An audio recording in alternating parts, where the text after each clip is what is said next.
For your cheapest and most reliable place to buy your FC24 coins, check out mmoexp.com. Link is down in the description below. Use the code WOLF at the checkout for 5% off your order.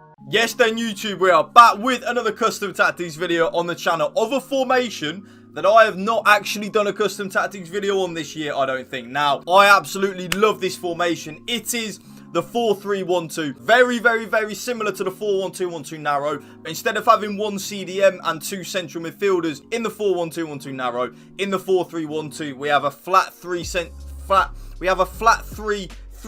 midfielders across the middle of the pitch. But before we get into the video, YouTube, drop this video a like for me, drop a comment down below, and if you can hit that subscribe button to my channel, that'll mean the world to me. So without any further ado, let's get into the custom tactic. Balanced on the defensive style, 100% the way to go in the 4-3-1-2. Now, this formation is an elite formation going forward anyway. We don't really have to tweak a few things here and there to make it elite going forward because it already is elite going forward.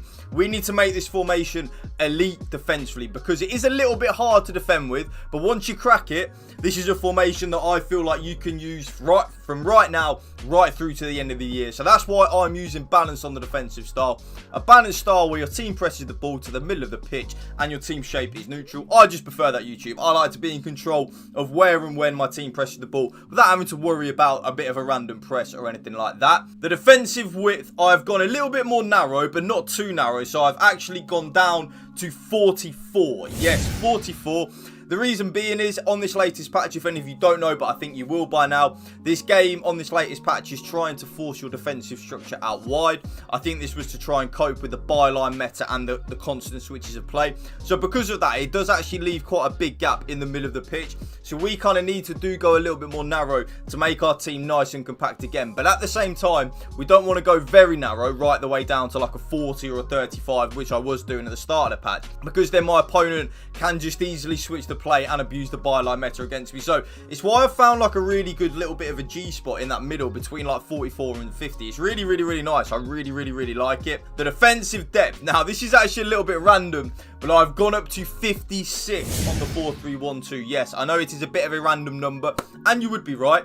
It is a bit of a random number, but if any of you don't know, normally I would use between like 55 and 60, sometimes even a little bit higher on certain formations. But like I said at the start of this video, the 4-3-1-2 isn't elite defensively yet. We need to tweak a couple of things like this to make it elite defensively. If we do go too YOLO and too high with our defensive depth, we will just get picked off very easily, and we don't want that, especially as Christmas is coming up. We want to be in good spirits on Christmas Day. We don't want to be raging. We want to make our opponents rage. So that's why I'm really liking the 56 depth. It's very good. I like it. It's kind of in that happy medium G spot, which I like. The build-up, play and chance creation. No. You've got one. I mean, it's just balance and dive. Yeah, it's just balance and dive passing. I'm not going to go into any detail. It's what I use. It's what I love. One thing I will say, I was actually experimenting with fast build-up and direct passing on this. It was good, but I did feel sometimes that my players were just running away from me a little bit too much. So it's why I then went back to my tried and trusted balance and direct passing. All of a sudden, we were scoring more goals. Offensive width, I actually just leave it on 50, YouTube. Yes, I leave it on 50. It's quite a narrow formation anyway, so I don't want to make it a little bit more narrow, even though I do actually prefer that sometimes. But at this moment in time on the 4-3-1-2, I just leave it on 50. I like where my strikers are. I like where my cam is. I like where my left back is and stuff like that. I just like the width of it. I don't think it's too narrow or too wide. We're in that good little G spot. Players in the box. It is, of course, 7. One thing I will say, though, actually, YouTube, if you are someone that is struggling defensively with this formation, maybe go down to 6 players in the box. I know you might think that is a little bit random, but having a bit of a lower players in the box will help you out defensively. So if you are someone that is really struggling with this formation defensively and you are conceding a lot of goals, maybe lower the players in the box down from the 7, which I really like, and the one that I use, down to 6. That might help you out defensively. Corners and free kicks, it will be on 3 and 3 as the default. I always take it down from 3 and 3 to 2 and 2 to stop us getting counter-attacked on from our own corner and our own free kicks. So, custom tactics done. Let's get into the player instructions. Now, the 2 strikers are pretty obvious what they are on YouTube. You can probably guess. They are on exactly the same as all of my custom tactics at this moment in time. But there is a little bit of a tweak that you can do if you don't want to have both of your strikers on the same thing. So for me, I play with both of my strikers on stay central and getting behind. I am not interested. The stay central, of course, is I am not interested in my strikers venturing out wide.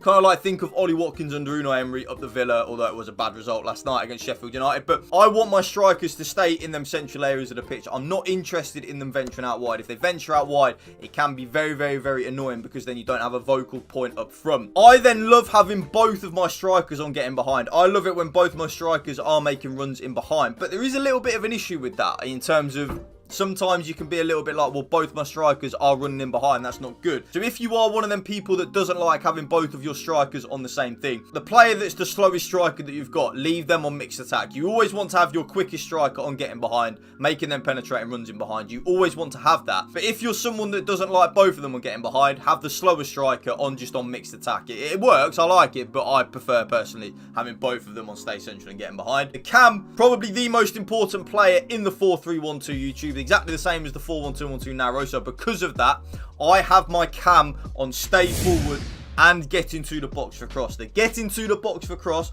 I cannot stress to you how important that is on the cam. It is probably the most important aspect of the cam in my very humble opinion. It just means that our cam is a lot more involved in the attacking phase of the game. They're involved in the assist, they're involved in the chance creation, they're involved scoring goals. Everything will run through that cam. It's probably the most important aspect of the cam. The stay forward means that they will stay in that cam position. I am not interested in my cam dropping back into that left midfield or right midfield of a 4-4-2 when defended. I actually do prefer having my cam on stay forward. I know it's a little bit random, but I do. The middle centre mid, he is the CDM. So he is on stay back while attacking and cover centre. That middle central midfielder will basically play as the CDM like in a 4-1-2-1-2 narrow and stuff like that. He won't move from that centre area of the pitch. Stay back while attacking and cover centre. Nice and easy. Now, both of my central midfielders are on completely balanced settings, including cover centre. But there is a little bit of a tweak. So for me, my left centre midfielder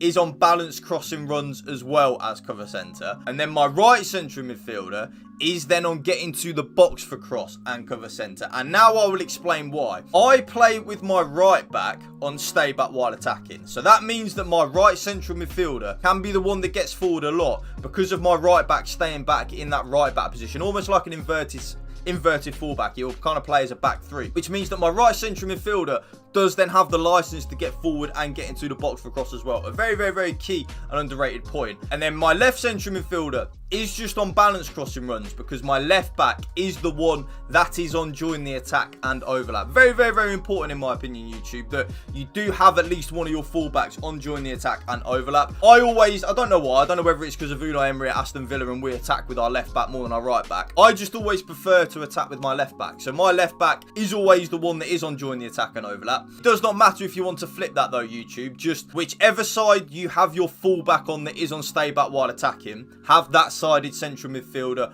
on getting to the box for cross, because that central midfielder will then have the license to get forward because they've got that defensive security behind them. See, there is method to the madness. Both my centre backs are just on stay back while attacking, YouTube. I do not touch them. And then last but not least, my goalkeeper is on comes for crosses and sweeper keeper. And that right there is my brand new 4-3-1-2 custom tactics video for you, YouTube. If you did enjoy this video, please drop it a like for me, drop a comment down below, and if you can hit that subscribe button to my channel, that would mean the world to me. Thank you for watching. Remember, spread the love and positivity. Have a wonderful Christmas, YouTube, whatever you are doing. Peace out. One love.